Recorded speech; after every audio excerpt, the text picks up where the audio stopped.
evening, everybody. Let me start by saying what a thrill and an honor it is to get to follow Angela Shelton. And it puts me in a very different position because I'm accustomed to being on the panel of 3 or 4 or 5 speakers, the radical voice. And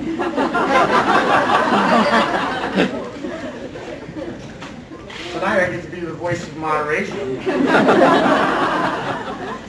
And in some ways I enjoy being the radical voice, but it's also nice sometimes to let somebody else take a turn and not always have to wear that hat. I unfortunately missed about half of the presentation because I just having just arrived here, but got a tremendous amount of energy and inspiration out of what I heard, and thank you so much. And a really important send-off, I feel, to what we need to do this weekend, because I feel like this is such a kind of keep your feet on the ground but your head in the clouds, your head in the sky kind of challenge, where we have to be able to talk about what's really happened. We have to be able to be honest about what goes on, to not hide from the ugliness, the violence. And I don't just mean the literal violence of abusers, but the violence of the entire system, this ugly desire that the system has to see how hard it can whack down mothers who are attempting to protect their children. And at the same time, as we tell the truth about these realities, to be able to continue to believe that things can be different, to believe that we will make them different, that we are already making them different, many of the kinds of points that Angela Shelton already made, and to find ways to honor the pain that there is in this room, and I've already seen it etched in people's faces just in the short time that I've been here, and what it's like to see a child suffering that you love dearly and that in certain ways is really almost a part of you. You know, when a really caring, involved parent loves a child, there isn't even an entirely clear distinction between who's one person and who's the other. You know, parent and child get melded in a certain kind of way. And to be able to acknowledge that, hold that, be able to be kind to each other this weekend, be loving to each other, supportive to each other. Remember that so many people in this room, people have just been hammered over and over again precisely for trying to do the right thing, precisely for trying to do what any human being who really cares about their children and cares about herself should be trying to do. And so to make a vessel here this weekend that can hold that pain, that can embrace those people, and that at the same time can embrace the kind of fire that I heard about from Angela Shelton, the kind of faith in yourselves and the kind of faith in what we can do collectively. I find myself so often in these horrible situations where a woman is calling me on the telephone and I get 5 or 6 new calls per week from women who are at risk of having their children taken away from them, or whose children have already been taken from them, or whose children are not being taken from them, but whose children are being torn apart piece by piece before the mother's eyes. And I'm often getting called from places that are thousands of miles away from where I live, and I sometimes don't have much to offer except to say, this is outrageous, this is terrible, you're not crazy, this has no right to be happening, we've got to fix this, this is a broken system, this is a broken country, and we've got to fix it. But I wish I had so much more, because there are these cases where I say, well, you should try this, or you might try this. She says, well, I already have. And I say, well, you might try this, and she says, I already have. And I say, you might try this, and she says, I already have. And what it comes down to, in a case like that, unfortunately I get to talk to other women where there still are a lot of things left to try, but when I'm talking to one of those women who really has tried it all already, what it comes down to for me is having to remember that although there are situations in which an individual person alone is in some sense powerless, we're never powerless when we bond together. We're never powerless when we find ways to form collectivity, when we find ways to find each other, get to know each other, be there for each other, struggle together, and form a united front against the abusers of power. And we'll be talking a lot this weekend. Things that you'll hear tonight, just the beginning of things that you'll be hearing about and talking about and thinking about this weekend, about ways to form collectivity, ways to find each other, ways to support each other, ways to fight back. A couple things that I wanted to add that weren't part of what I was planning to talk about tonight that just came from listening to Angela Shelton talk. One is that I think that anger and rage are a powerful, powerful force for freedom and liberation. And I think this is one of the reasons why, wherever oppression exists in society, the group that's abusing power keeps an eye out for signs of anger and rage in the people that are being held down and tries to stomp it out of them really quickly. And so I know from having watched how these cases work through the court that when the mother dares show how enraged she feels about what's happening to her, even worse things begin to also understand as an ally how much that dovetails with so many other aspects of women's experience in a sexist society. And so this weekend also needs to be a place where it's safe to be enraged. Yeah. Two rays and two take two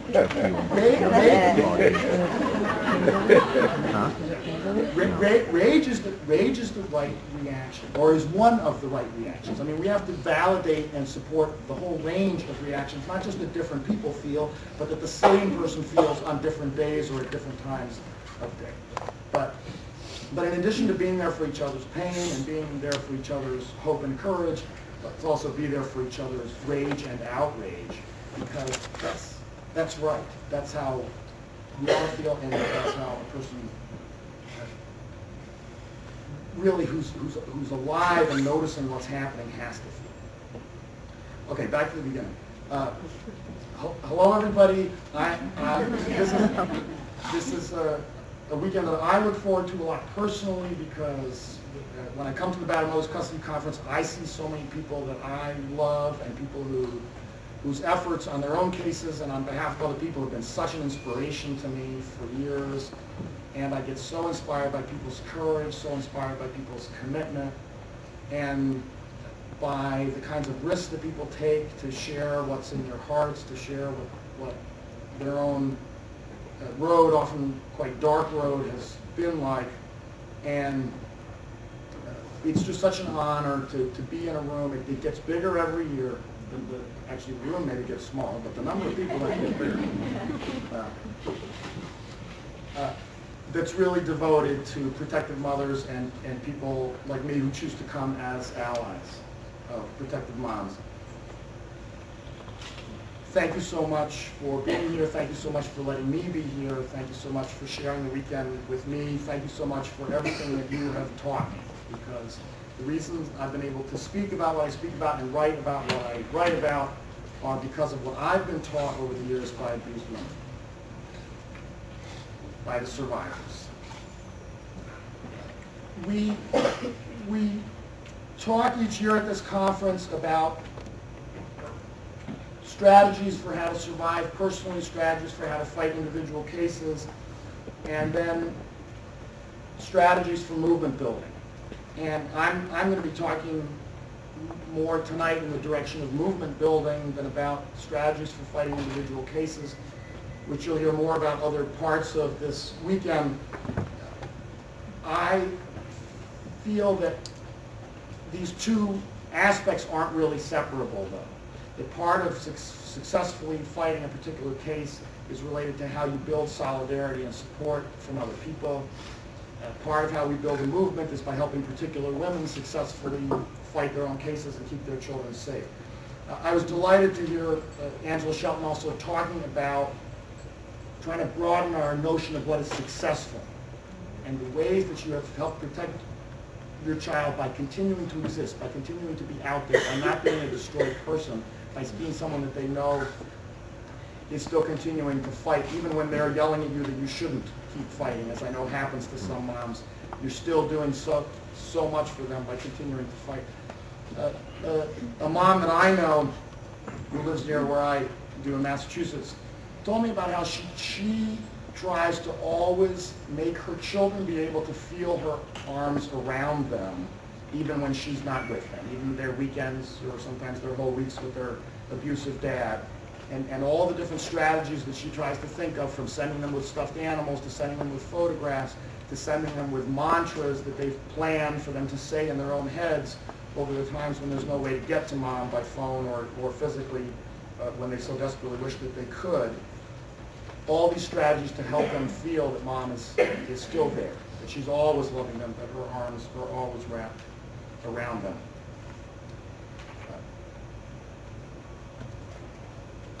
I do know that a particular woman can lose her case. There are people here I know who feel in some sense, or who have in some real sense, lost their case, at least for many years. A lot of harm has been done to their children. I don't think we as a movement can lose. It's going to take years still to turn this mess around, but we're going to turn it around. I'm absolutely convinced that we're going to succeed.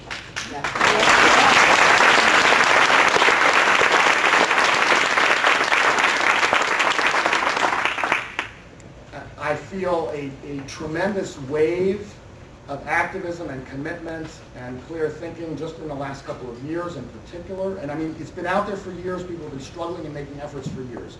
But in these last couple years in particular, it starts to feel like things are gelling. It starts to feel like the energy level is rising to a new one, to a new high.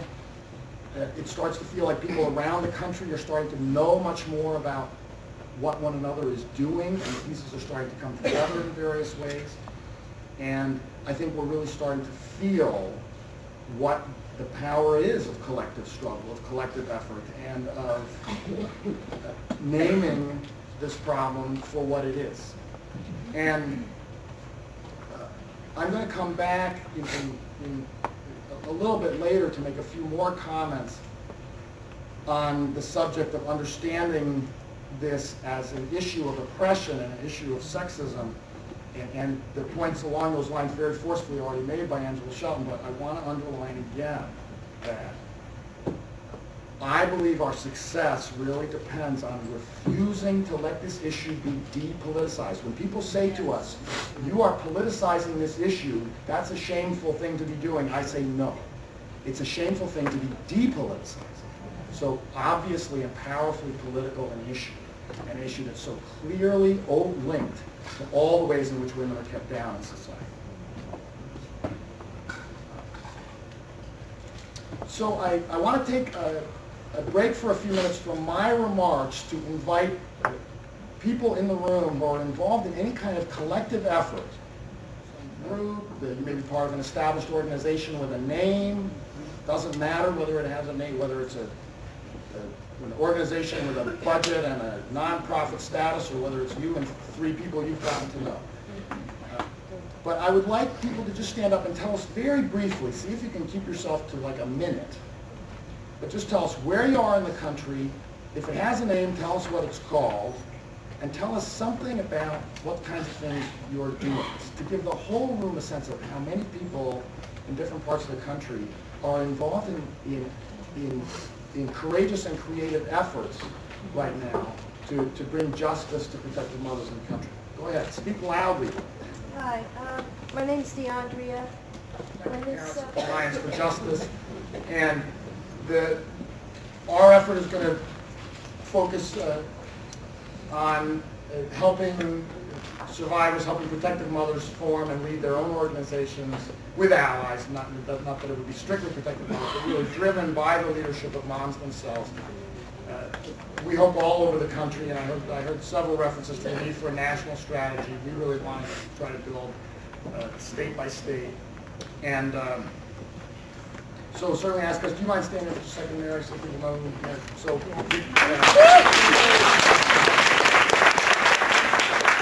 so you can ask either me or Mary, and we've got some literature and so forth too about our efforts.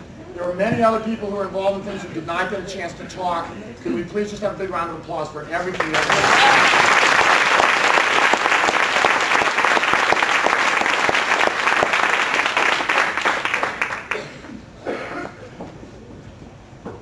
building from this, I want to spend a few minutes now making some comments about some of from my perspective, some of what I really believe needs to happen for us to build on this momentum that we've already got, to go the next step, and to really turn this movement into a winning movement. First, and it's related to what I was just saying about our own efforts through the Protective Parents Alliance, the Protective Mothers Alliance for Justice, PMAJ. The Protective Mothers Alliance for Justice is a focus on grassroots organizing. That we need to focus on I'm not saying it's the only focus, but one of the many things we need to do is forming a widespread network of local groups, advocacy groups. And this is an area where the abusers over the years have really out-organized us. It's kind of at the local grassroots level. Now, they have a lot of advantages. They have all this extra money they have from not paying their child support. And they have all this time that they're not spending with their children.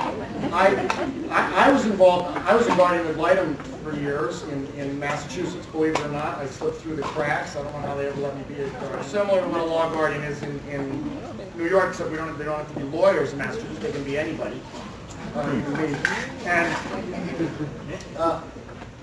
I didn't know until I'd been handling this case for a month or so that the father on the case was actually one of the best-known father's rights advocates in the state of Massachusetts. And for reasons of confidentiality, obviously I can't say his name, but I'll tell you his initials. TK, Tech. But one of the great ironies of this case is that his sons complained to me that when they're at his house, their father spends no time with them because all his energy goes into his father's organization. And this so perfectly fits what all of us have been saying about abusers for years. This has got nothing to do with the children. But it has to do with his power and his control and his ego and a whole set of other issues that are what really drives the abusive mentality and abusive behavior. And it was terribly ironic. By the way, both of these boys were asking to live with their father. But the reason that they were not, neither of them was able to come up with very much nice to say about him. And they could say lots that was positive about their mother. And when I pointed this out to them, I asked them why, given that they wanted to live with their father, they said because he'd been done such a terrible injustice by the fact that he hadn't been given joint custody from the beginning. And he was very open with me, by the way, the father was very open with me that he had immediately upon losing custody when the relationship first broke up, when his children were 8 and 6, immediately started talking to them about what an injustice that was, and that custody should have been shared, and had immediately, he didn't deny this, he didn't see there was anything wrong with this, had immediately started holding out for them the possibility that eventually he would win custody. And this had predictable effects. You know, the mother would find her children saying things to her like, well, we don't have to listen to what you say because Dad's going to go back into court and get custody. But the abusers have in many ways out-organized us, and they've also done the public relations game very well. You know, they don't call this an abusers' rights movement. They call it a father's rights movement. Now, most fathers would be appalled by what these organizations stand for, but most fathers don't know what these organizations stand for. If you hear fathers' rights, fathers are going to tend to think, well, that's a good thing. If you don't actually read what they stand for, what they advocate for. And I have stopped using the term father's rights. I think it's a poor expression of what they are. It's like calling the Ku Klux Klan a sort of white people's rights organization. They are father supremacists, and we need to start referring to them.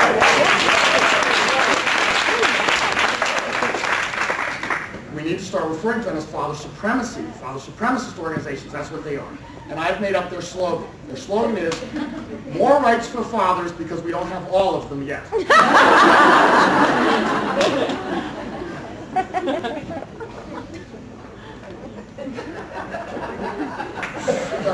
I'm speaking as a father, but as a divorcing father, by the way. So I understand fathers have their concerns, but that's no excuse for joining up with this supremacy organization. Oh, sorry, I got to tell you one more story. Anyone who hears me do trainings knows that half the day gets wasted in stories. But I was training state police in the state of Massachusetts, and I started to explain some of the post-separation issues, because police end up involved in some of these things and certain issues that come up. Even though in Massachusetts, custody orders aren't enforceable by police still end up being involved in various ways. And so I was trying to explain to the cops so that they would know what the so-called father's rights movement is all about. So this trooper, fairly young guy, comes up to me during the break, and he says, you know, I'm divorced, and my wife's been playing these games with me, you know, messing with me around visitation. She's mad at me about something else, so I can't see the children, and so she hurts me through that. And so I went to one of these father's rights things that you were talking about, because I thought that's where you're supposed to go if you're getting jerked around about your visitation. They were all batterers in there.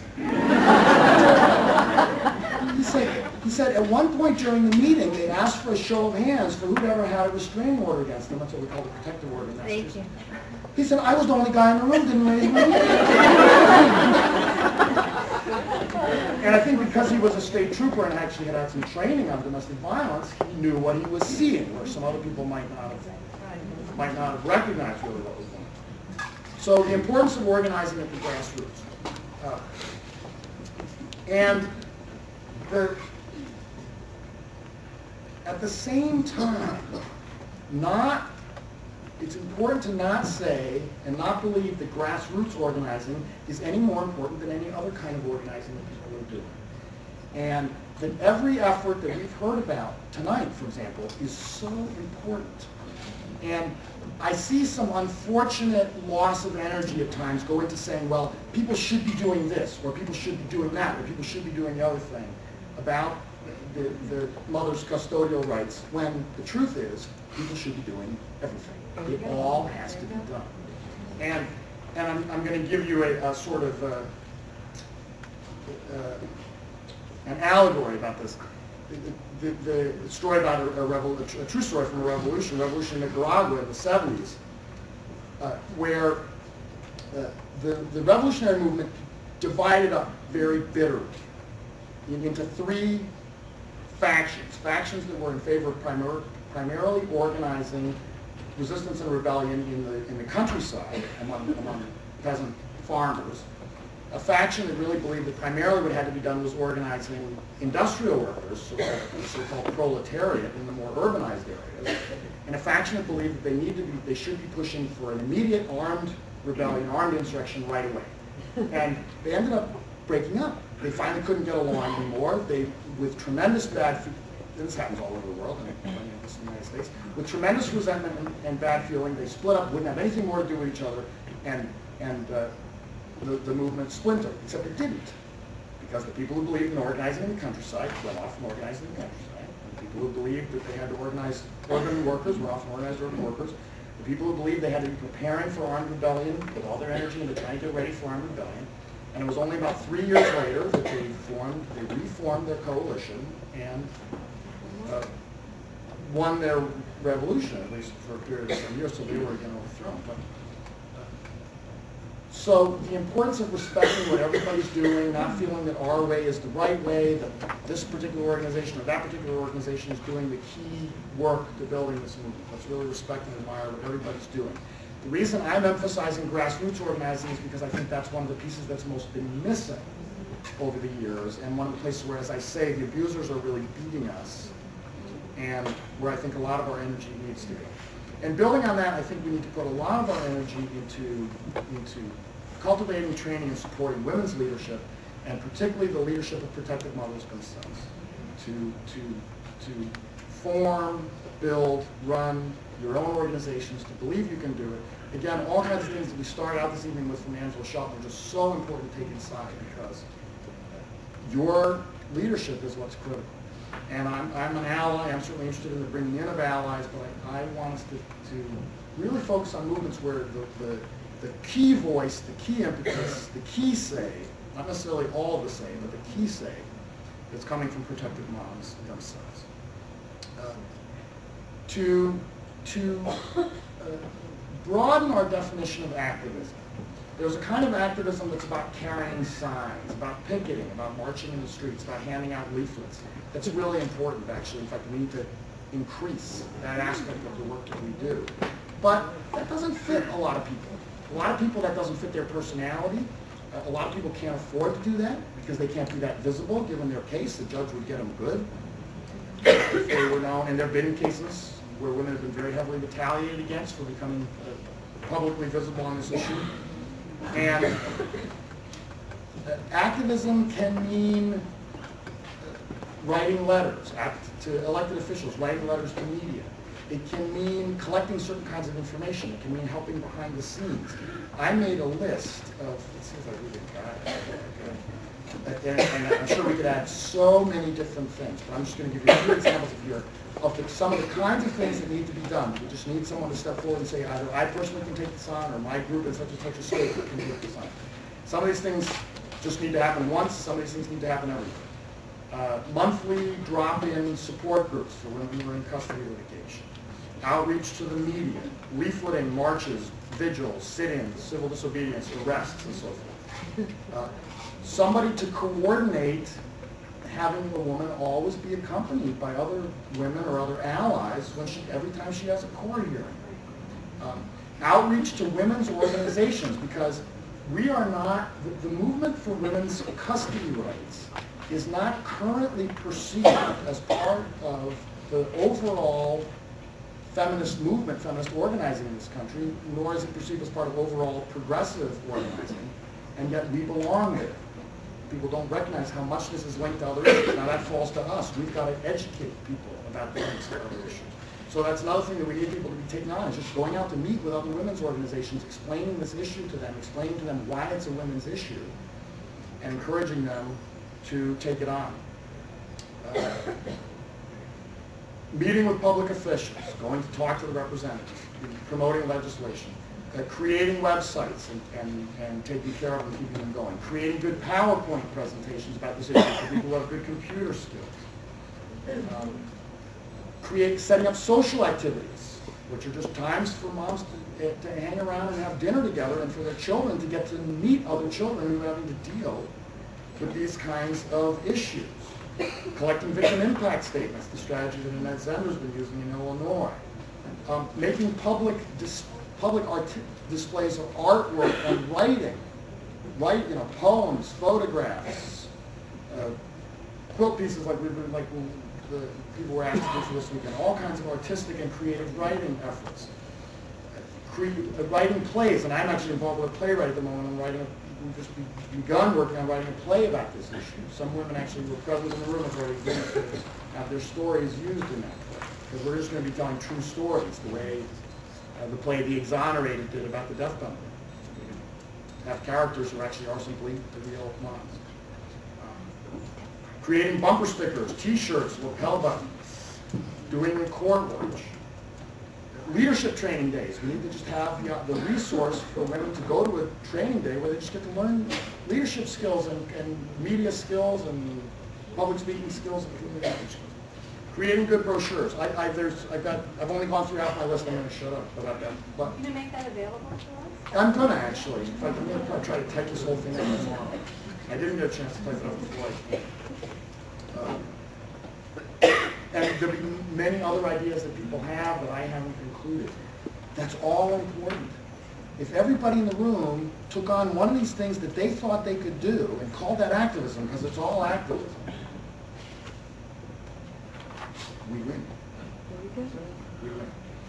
So that was my next point, is to really broaden our notion of what it means to be activist and find everyone's got a way that they can be activists. Everyone's got a way that they can be a leader.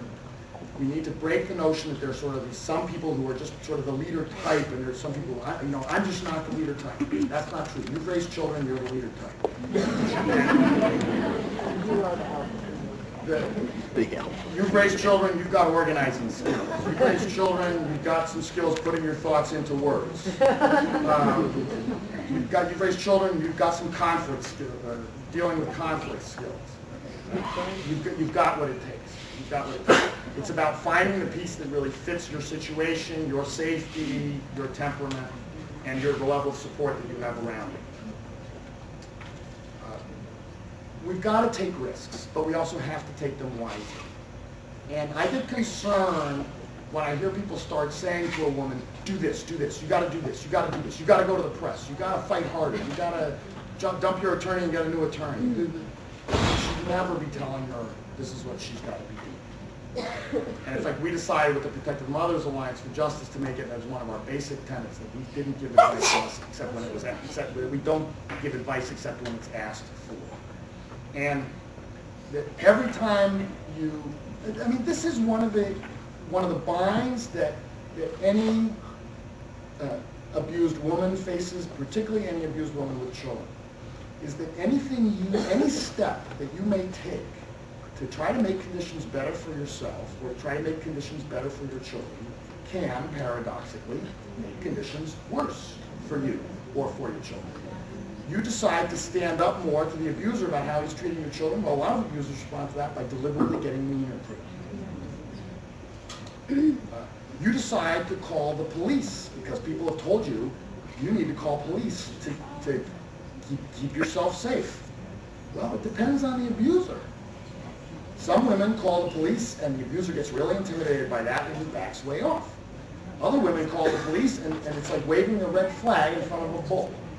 And the abuser gets much more dangerous than he was before.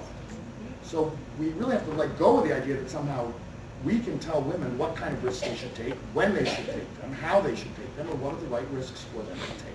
So yes, we have to take risks, but we have to take them wisely, we have to take them consciously, we have to take them making sure that we actually have enough support, because every time you take a risk, you're moving up to a new level of intensity in what your life is going to be like. Are there really the people around you to carry you through that? Then I believe in our organizations we have to work on walking the line, and I'll explain what I mean by this, walking the line between compromise and over-compromise on the one hand and alienating everybody on the other. If you try to get along with everybody, you don't end up accomplishing very much. My personal philosophy is, if you're not pissing off at least a few people in your life, you're not being honest enough, and you're not taking the kind of risks that have to be taken in order to make social change, in order to change the world. On the other hand, if you're pissing off everybody, you will be very bravely and courageously accomplishing nothing by yourself. And so we have to struggle with that issue. I'm not saying there's any easy answer to that issue. There's not an easy answer, but it's one of the things that we have to struggle. How far do we push people? How much can we demand of people?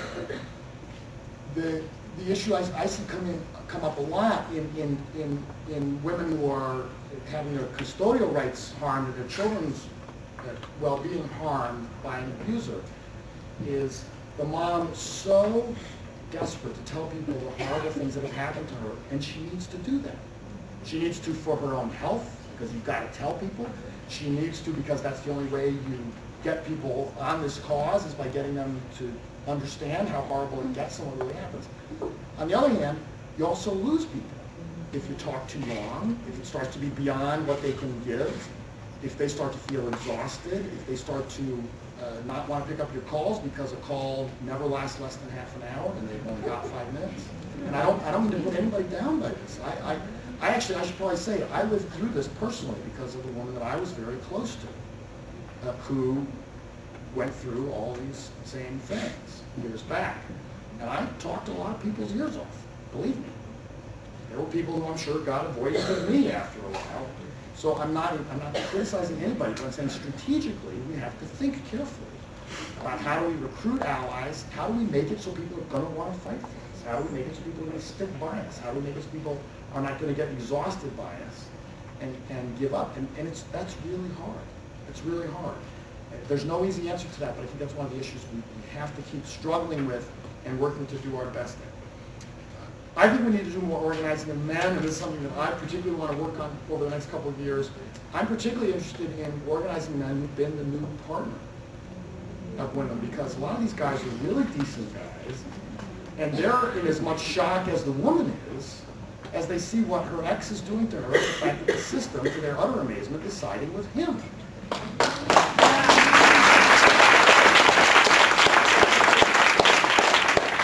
So maybe I'll just volunteer myself now as an offering to start forming a network of guys who've lived through this as the woman's new partner and who've had that view of things. Because I think that would also give us an interesting way to position ourselves publicly, and interesting voices that we could have. So I want to take another break from speaking now and ask everybody to form into groups of 2 or 3. At least 2, because if it's not 2, you're sitting by yourself. to just gather around people with 2 or 3, and this may be a slightly embarrassing exercise, but I want you to do it. I want you to each talk for a couple minutes about what your potential strengths are as a leader, even if you've never seen yourself as a leader before.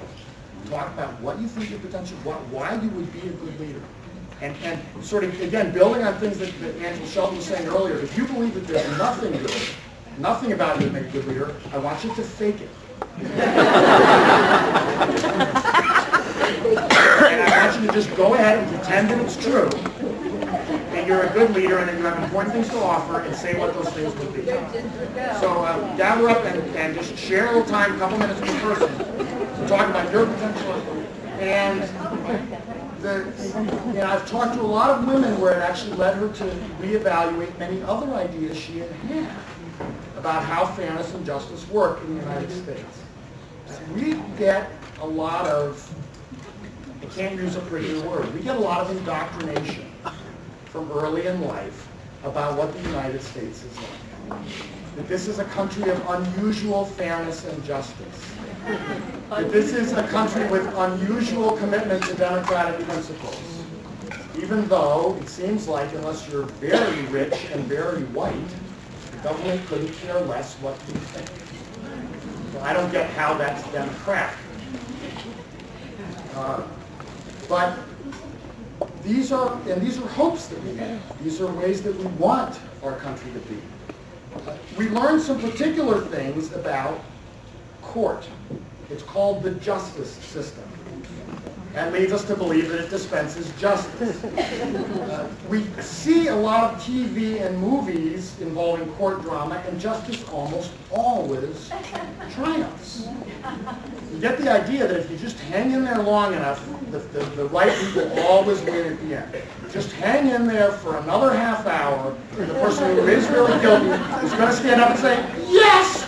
I killed him and he deserved it." Our show's only 2 hours long. And we grow up with some very powerful myths about mothers and child custody. Basically, that almost any fit mother is going to win custody of her children, and that fathers are at a tremendous, tremendous disadvantage in any battle for custody. Now, some of you may be familiar with this history, but let me tell you a little bit about this. First of all, until at least the late 1800s, mothers simply didn't have rights to custody of their children. Children belonged to dad. It was essentially personal property. When a couple split up, children usually went with mom because dad didn't usually want to look after them. He decided that they would go with mom, but that was his decision. Not only could he simply at his will decide the custody would be with him, he could at his will decide the custody would be with somebody else. In other words, he didn't even have to take them himself in order to take them away from her. At least now he's got to at least take them himself. That he could give them to his sister, he could give them to his aunt. Custody, children simply belonged to the father as personal property. He did with them what he chose. Now, in the late 1800s, in some places there began to be the notion that women have some right to custody of their children. And in the early 1900s, that idea grew until mothers actually started in the United States to have an advantage in the custody of their children if the children were young. It was called the Tender Years Doctrine. And unfortunately, it was in many ways born of sexism. It was born of the idea that women sort of have these particular nurturing capabilities that men don't have. And therefore, children need to be with their mothers when they're very young, as long as she's a fit mother. And there was some advantage in disputed custodies in the first half or more of this century to moms. And that's where, to some extent, where we get this myth that there's this tremendous advantage to mothers in custody, is this historically very brief period when mothers did have an advantage for children that were young, the tender years started. Now, there was nothing unjust about that. This is one of the misconceptions that we have socially. Mothers had an advantage in custody, but mothers were also doing close to 100% of the child raising. They, as far as I know, do 100% of the pregnancies and 100% of the actual deliveries. And don't ever tell me the doctor delivered the baby. It's like having someone bring me a package across the country and hand it to me, and I say, oh, I delivered this. What's the delivery person going to say? Excuse me? I hand you the package and you delivered it? The doctor didn't deliver the baby, the doctor caught the baby. Mom delivered it. Now, fathers are becoming much more involved in the care of children, which I'm thrilled to see. It's a real benefit to children, and it's a wonderful benefit to fathers themselves, who had no idea what they were missing. But let's not exaggerate how much this change, how far this change has gone. The USA Today, about 9 months ago, had an article about full-time stay-at-home dads. And that article explained that in this country there are still about 52 or 53 full-time stay-at-home moms for every stay-at-home dad. More than 50 times as many full-time stay-at-home moms as full-time stay-at-home dads. Now, that tells us something. I think that tells us a lot about who's doing the work of raising children in families where there is no full-time stay-at-home parent, because it just tells us something a lot about how those responsibilities are being divided. I actually don't, I'm going to go on record here, I don't believe in equal custody rights for fathers, except when they are doing entirely equal amounts of raising children.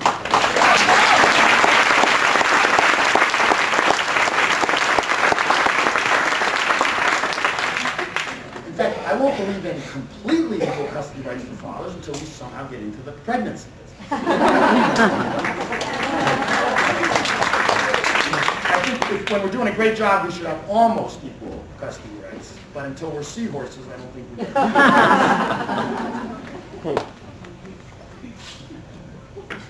Almost all of the moms that I know who've lost custody of their children were those children's primary caretaker prior to losing custody. And we wouldn't have to get into this whole battle about whether women are better parents than men, or what's fair to women, or what's fair to men, or what's this and that and the other thing, if we just said whoever's primarily been looking after children when a couple was together should primarily be looking after those children when a couple splits up. With some exceptions, obviously, for cases where children are being abused or where the other parent is being terribly abused. But as a general rule, that's how it should be. Now, that would put an awful lot of very, very expensive custody evaluators and law guardians and attorneys out of business. And all that money could be going to children's future. Yes. So one of the things that I said in Breaking the Silence is that I think we need to abandon the entire best interest of the child standard. It's a lousy standard. Why is it a lousy standard? Because no two people would ever agree on what's in the best interest of the children. In this room, where we're fairly like-minded folks, we still would have a terrible time agreeing about what's in the best interest of the children. I have trouble coming to agreements with my best friend about what's in the best interest of children as I see them raising theirs. So it's a lousy standard. It needs to go. It's too subjective. And needs to be replaced by what's called an approximation standard or a status quo standard, where post-separation you try to make the parenting picture look as much as possible like it did before. With, again, exceptions for cases where the reason the couple is splitting up is because children are one of the partners who are being terribly abused, where you might have to make some adjustments.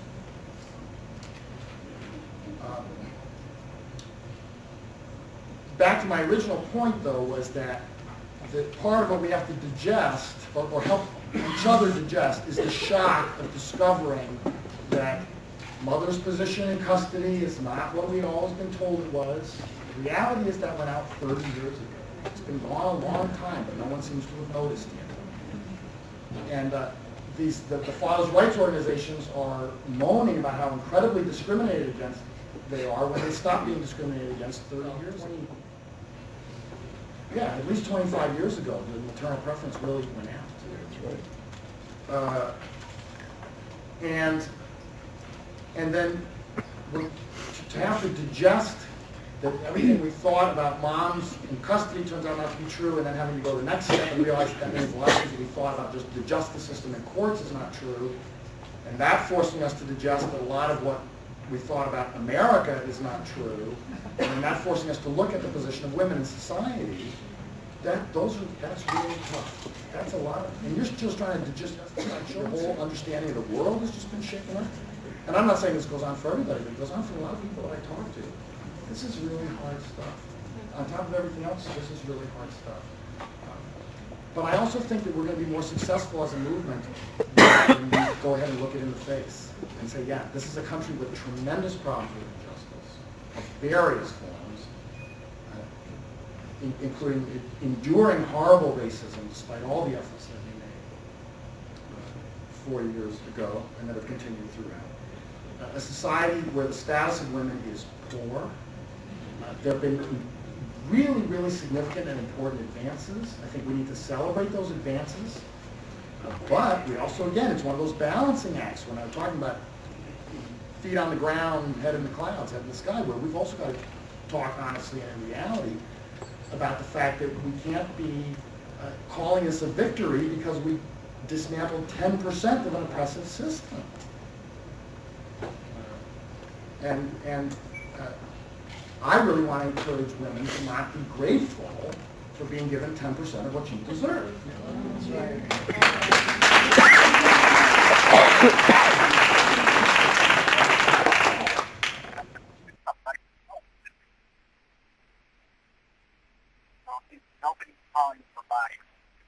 Well, no, but do you guys, I should kind of get an apology right now. No. Yeah, because I told you guys that there's no more visit tonight, and you guys made me come out.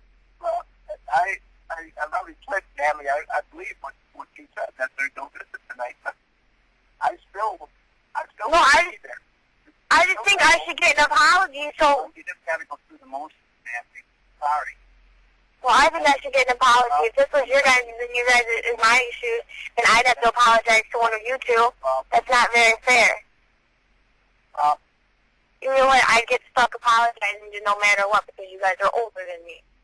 No, I already said that I understand where you're coming from, and if you want me to say, it ain't that I didn't believe you, Natalie. I already told you I believe you, but I got to go by what the court order said. I got to be there at that time. Okay. And I'm not punishing you in any way, shape, or form. No, I just think I should get apologized to those for making me come out, here and do bullshit. Leave the kids, man.